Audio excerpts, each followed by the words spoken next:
Selamat datang di Manga Persa. Kali ini Manga Persa akan melanjutkan kembali manga Harumichi. So let's go ke alur ceritanya.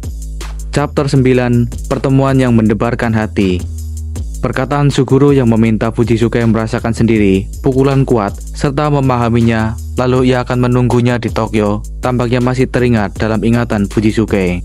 Padahal saat itu, dia sendiri tengah bersantai, menikmati majalah kesukaannya, dan menonton film. Di malam itu, pria ini terjaga, menyaksikan film bergenre romance. Tetapi dia dihantui perkataan Suguru, entahlah dia seperti tak terpikirkan pergi ke Tokyo. Malam pun berlalu, pagi pun tiba. Terlihat di sana Fujisuke bekerja dengan keras. Kemudian ia dihampiri oleh seorang pria parubaya bernama Mr. Tamoto. Mr. Tamoto sengaja menemuinya karena ingin meminta tolong pada Fujisuke. Secara pribadi, Mr. Tamoto meminta Fujisuke menjadi maskot untuk festival tahun ini. Dia pun terkejut karena ia tak pernah diberitahu sebelumnya. Ini adalah festival budaya yang telah dimulai sejak 400 tahun yang lalu, dengan maskot festival berparade mengelilingi kota berkostum katak, dan penduduk desa memukulnya dengan cabang pohon sakaki yang diberkahi ular putih, sehingga dia sehat dan panen melimpah. Mr. Tamoto tahu Fujisuke frustasi karena dia lebih memilih Suguru ketimbang dirinya tahun lalu. Mr. Tamoto sekarang memberikan kesempatan itu padanya. Tiba-tiba dari belakangnya ada seseorang yang menyebut namanya. Gadis ini sepertinya telah lama tak berjumpa dengan Fujisuke. Awalnya Fujisuke tak mengenali wanita ini, barulah saat dia menyebut nama Emika. Fujisuke langsung tahu Emika adalah gadis yang dulunya berambut mangkok. Menurut kabar dari Mr. Tamoto, minggu lalu Emika tiba-tiba pulang dari Tokyo dan main ke tempat adiknya tanpa memberitahu dulu sebelumnya. Fujisuke terkejut mendengar Emika kembali dari Tokyo. Namun itu tak berarti, karena yang menarik baginya adalah perubahan penampilan, terutama wajahnya yang semakin cantik. Wanita mana yang tak tersipu malu saat dipuji akan kecantikan dirinya. Tetapi di mata Emika, Fujisuke masih sama, tak ada yang berubah darinya. Fujisuke juga berbohong dengan mengatakan Emika tak berubah sama sekali semenjak SMP. Saat itu Emika berbahasa basi bertanya pada Fujisuke, akankah dia datang ke festival tersebut. Dengan begitu, Mr. Tamoto akan mempercayakan maskot festival tahun ini pada Fujisuke. Namun sepertinya Fujisuke sedikit keberatan mengenai itu. Sementara itu di Kusunoki Motor Shop, tempat penjualan kendaraan second, Kenta yang sedang memperbaiki mobil mendengar kabar Fujisuke telah menolak untuk menjadi maskot festival tahun ini. Ia penasaran dengan keputusan sahabatnya itu. Sebenarnya tak ada alasan khusus dari Fujisuke, ya meskipun orang-orang kecewa dengannya, karena baru ini ada orang yang menolak untuk menjadi maskot festival. Bahkan neneknya menangis mengkhawatirkan hasil panen tahun depan. Fujisuke menjadi marah, dicecar pertanyaan secara terus-menerus oleh Kenta. Ia hanya menolak dan tak ada alasan khusus untuk itu. Di lubuk hatinya ia mengingat momen kembalinya Emika dari Tokyo. Perubahan Emika alami setelah dari Tokyo, sedangkan dia tak pernah pergi keluar. Fujisuke tak mengalami perubahan. Kenta tak mengerti dengan ucapan Fujisuke. Ia heran karena menjadi maskot adalah suatu kehormatan bagi warga desa dalam meneruskan tradisi. Tetapi di sini Kenta tak tahu apa yang sebenarnya Fujisuke pikirkan, sehingga ia pun marah, lalu menunjuk Kenta untuk menggantikan posisinya. Malam hari saat festival pun tiba, lapangan tempat festival digelar telah ramai dikunjungi warga sekitar. Di malam itu Fujisuke dihampiri Emika. Ia terkejut melihat tampilan Emika yang baginya terlihat cantik. Dengan sedikit berpose, ia memamerkan penampilannya yang memakai penghangat pinggang. Menurut Emika itu cukup populer di Harajuku. Fujisuke merasa bahagia karena penampilannya dipuji. Tetapi saat itu ada yang sedang memerhatikan mereka dari kejauhan. Pria botak ini adalah Katsumi, adik dari Suguru. Dia sepertinya punya urusan dengan Fujisuke. Chapter 10, Bra and Brothers. Malam hari itu suasana riuh menyelimuti kota terpencil ini. Festival yang dinantikan setelah masa panen tiba ramai dihadiri warga sekitar. Pun dengan Emika yang ditemani Fujisuke, rasanya seperti nostalgia. Otak mesum Fujisuke lebih fokus pada penampilan Emika. Ia sadar sedari tadi diperhatikan oleh Fujisuke. Mereka terlihat seperti pasangan yang sedang berkencan. Fujisuke tak menyangka tatapan nakalnya disambut baik oleh Emika. Akhirnya mereka mengelilingi tempat tersebut layaknya orang yang kasmaran, saling menyuapi dan bercanda. Dua orang muda-mudi ini terlihat mencolok, terutama karena kebanyakan adalah orang tua. Namanya juga di desa. Meski suasananya tenang, jangan harap bisik-bisik tetangga takkan terdengar seperti yang dialami Fujisuke. Apalagi Fujisuke menolak ditunjuk menjadi maskot festival. Ia takkan bisa tenang malam itu. Namun di satu sisi, Emika secara tiba-tiba ia menggandeng tangan Fujisuke lalu mengajaknya pergi. Namanya juga manusia, Fujisuke nurut-nurut aja diajak seorang wanita. Entahlah mau dibawa kemana Fujisuke. Yang jelas, festival tahunan malam itu sudah dimulai. Festival panen ini di Jepang sendiri dinamakan Honen Matsuri atau festival panen yang ditujukan untuk memohon kesuburan dan hasil panen yang bagus. Salah satunya yang dihelat di desa ini dengan maskotnya adalah Kata. Tentu orang yang menjadi maskot festival ini bukan tanpa resiko, sebab ia akan dijadikan sasaran warga untuk mengusir kegagalan panen. Di satu sisi, ia kesakitan, tetapi di sisi lain, Kenta senang sekaligus bangga karena bisa berada di posisi tersebut, walaupun harus mengorbankan dirinya. Siluet dua orang yang berkencan di sebuah bukit desa. Kala itu, Fujisuke tak menyangka momen yang ia impikan jadi kenyataan. Ia sampai tak percaya akan hal itu. Mungkinkah setelah sekian lama, pada akhirnya dia mencapai tujuan itu? Saat Fujisuke canggung sekaligus bingung, Emika tanpa ragu menanggalkan pakaiannya. Dia beralasan tak ingin bajunya kotor karena terbaring di tanah. Emika penasaran apakah Fujisuke pernah berkencan sebelumnya. Ia yang polos merasa canggung, meski waktu dan tempatnya cocok untuk berkencan. Emika juga tak begitu saja mau. Ia hanya mau jika Fujisuke punya pengaman. Lagi-lagi Fujisuke tak paham dengan maksud Emika. Ia merasa dirinya bersih. Ya, memang ini kali pertama Fujisuke mengalami momen seperti ini. Jadi dia bahkan tak pernah punya pengaman. Tiba-tiba kejadian yang diinginkan akan segera terjadi. Emika mempersilahkan Fujisuke untuk segera Fujisuke bergerak. Akan tetapi seseorang juga menyusul mereka. Tepat di belakangnya seorang pria berpostur tinggi telah berdiri. Pria itu langsung menarik kerah baju Fujisuke. Ternyata itu adalah Katsumi, adik Suguru. Ia datang lalu berkata akan meminjam Fujisuke sebentar. Jelas kemunculan Katsumi mengejutkan Emi dan Fuji di tengah momen kencan mereka. Tanpa mempedulikan momen kemesraan mereka, Katsumi tetap membawa Fujisuke bersamanya. Ia juga mengingatkan Emika agar tak mengambil pelanggan bahkan setelah kembali ke kota. Emika menjadi panik karena ia sama sekali tak bermaksud demikian. Satu hal yang tak bisa dibayangkan oleh Fujisuke, Emika yang ia kagumi, ternyata Emika menangis karena Katsumi menyinggungnya.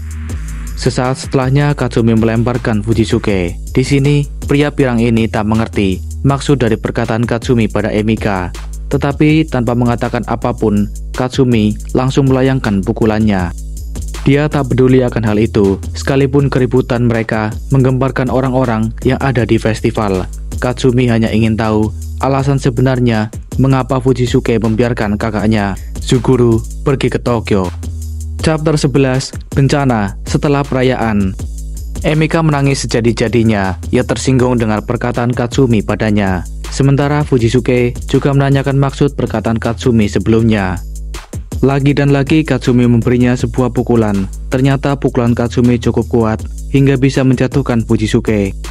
Pertanyaan Katsumi masih belum terjawab mengenai kakaknya yang pergi ke Tokyo. Ia pun mengajar Fujisuke lagi.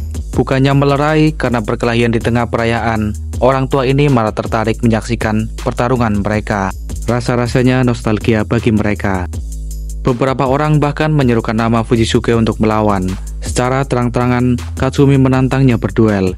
Saat itu Fujisuke langsung menerjang ke arahnya. Tampaknya pertarungan antara Fujisuke melawan Katsumi lebih menarik daripada festival itu sendiri. Kenta yang menjadi maskot pun dibiarkan begitu saja, selain oleh bocah ingusan ini.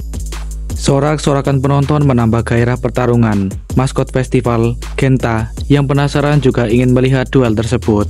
Ia sangat terkejut karena ia melihat dua pria itu adalah Fujisuke dan Katsumi. Katsumi melayangkan pukulan kuatnya, namun masih bisa ditahan Fujisuke. Malahan Fujisuke bisa memberi perlawanan pada adik temannya itu dengan pukulan kerasnya. Tak cukup sampai situ, Fujisuke segera meraih kepala Katsumi, lalu memberinya hadiah tandukan andalannya. Setelahnya, pria yang lebih muda darinya ini pun terjatuh. Saking kuatnya tandukan itu, dahi Katsumi sampai meneteskan darah. Fujisuke kembali mengajukan pertanyaan serupa. Ia ingin tahu apa maksud perkataan Katsumi pada Emi. Bukannya menjawab, Katsumi justru balik menyalahkan Fujisuke yang menjulukinya seseorang yang akan mengatasi semua masalah di kota. Katsumi juga menyinggung Fujisuke yang selalu mengumbar perkataan akan mengatasi semua masalah orang-orang. Tapi yang jadi masalah bagi Katsumi adalah Fujisuke bahkan tak bisa mencegah kepergian kakaknya yang memutuskan pergi ke Tokyo. Jadi Katsumi meminta Fujisuke agar tak banyak bicara, padahal ia tak bisa melakukan apa-apa. Karena sebenarnya semua orang menertawakannya di belakang tanpa ia sadari. Mendengar itu, Fujisuke melirik ke arah penduduk desa, tetapi mereka semua seakan-akan memalingkan pandangannya dari Fujisuke. Sewaktu kecil, Fujisuke pernah berkata, jika ia telah tumbuh besar, dia akan menjadi penyelamat dan mengatasi semua masalah di kota. Merasa telah dipermalukan, Fujisuke meminta Katsumi menutup mulutnya. Ia hanya ingin mendengar maksud dari perkataannya pada Emi. Merasa tak ada habisnya, Katsumi membeberkan fakta bahwa Emika yang Fujisuke cintai adalah seorang OB di Tokyo. Dia menjual jasa sewaktu di kota, fakta yang tentunya akan sulit diterima Fujisuke. Bahkan warga saja tak ada yang membantah fakta tersebut. Seketika Katsumi marah, ia berlari ke arah Fujisuke.